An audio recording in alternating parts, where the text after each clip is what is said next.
As we continue with graphing in a polar system, we're going to take a look at some basic shapes. Now, you could test the points here, but I'm going to show you I would want you to know the patterns that we're going to get to.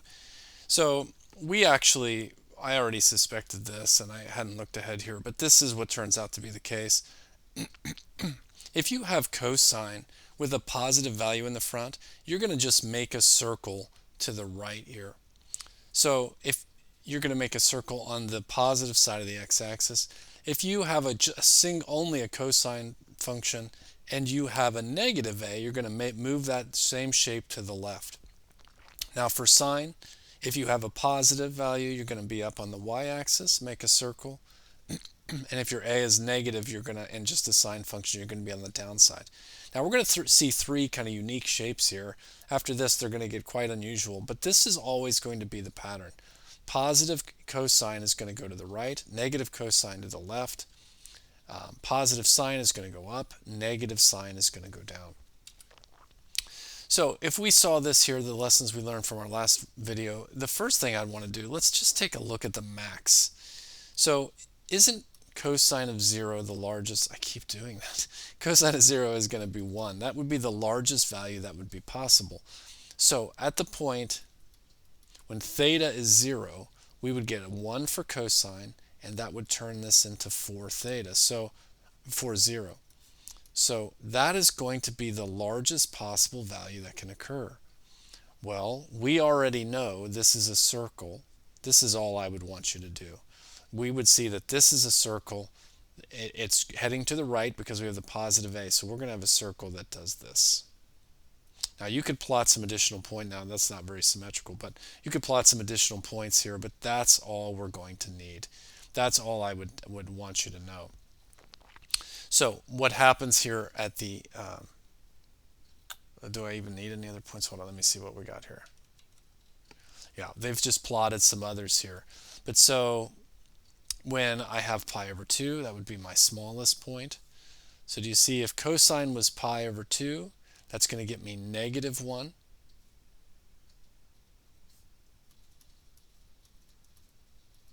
Oh no, I'm sorry. Cosine of pi over 2 is going to give me 0.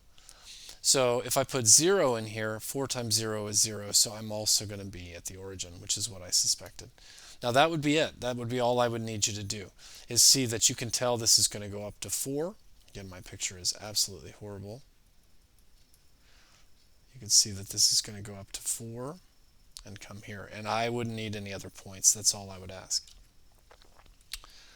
Okay, so the next we see is a cardioid. Again, never graphed this before, but it's going to get this heart shape. This is what I want you to just see. So it's going to follow this pattern, but we've got a cosine only and a positive in there. It's going to go to the right. If we've got only a cosine and we've got a negative in there, we're going to the left.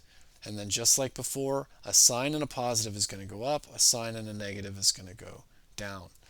So I would just want you to sketch it by just doing the max value here. So when is cosine of theta the largest value? It happens when cosine is equal to 0. It gets us 1. Okay, so at 0, what's the value of r? Well, if this turns out to be 1, 2 plus 2 times 1 is going to be 4.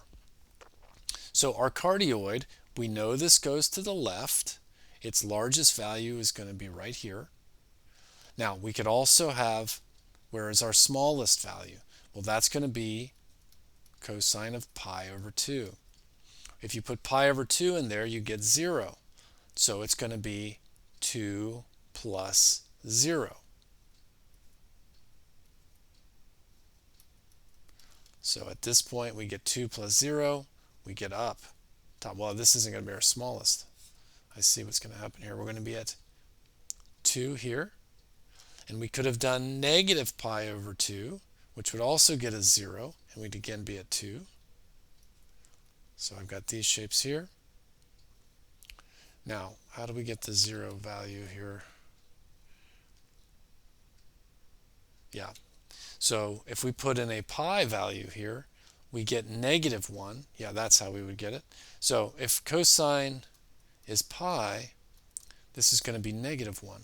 So I've got 2 plus 2 times negative 1. That's also 0, which I already knew actually from the pattern. So I knew this was cardioid. I know that's going to make a heart shape. I know it's going to the right. I really only needed the largest value, but if I also find these intercepts along the y-axis, I get the shape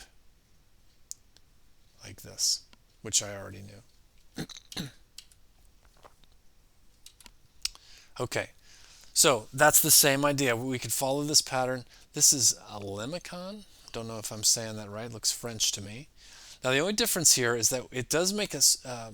It's almost like a lima bean shape. It's not a full heart. It doesn't come and it's not going to touch the origin, but the same patterns apply.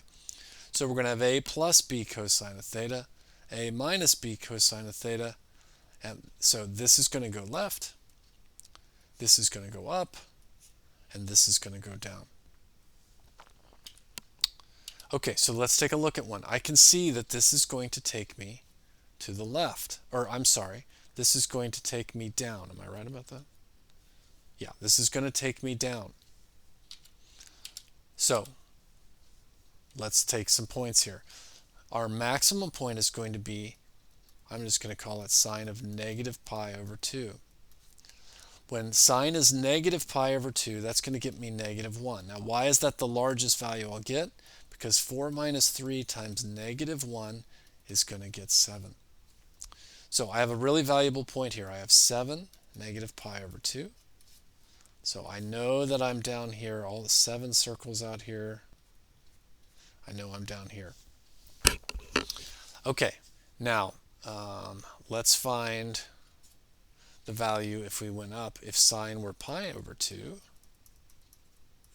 this time we're not going to hit the origin. At pi over 2, this would be a value of 1. So I'd have 4 minus 3, and I'd have 1. So I'd have the point 1 pi over 2. So I see that I'm not going to have a heart at the origin. This is going to be that limacon going like this. Now, dimpled, I guess they called it. So let's take a look. Let's go ahead and find where we'd be along this x-axis. So what happens when we have an angle of 0? Well, sine is 0 at that point. And so if this all turns into 0, I have 4 minus 0. So I'm going to get 4. Get out here. Now, if sine were pi, I also get 0. So at pi, I also get 0 on this part. Turn this into 4. Okay, so here's my points. And I didn't get to the origin, so I know this is that limacon. And that is terribly drawn, but that's what we get. Yeah, there we go. That's much better. So I've just done those key points, and I saw, okay, this is not going back to the origin. This must be the limacon. All right, so we're going to follow the pattern again here. And so I've got this one. I know that I'm going to the left. Now let me check one more thing here real quick.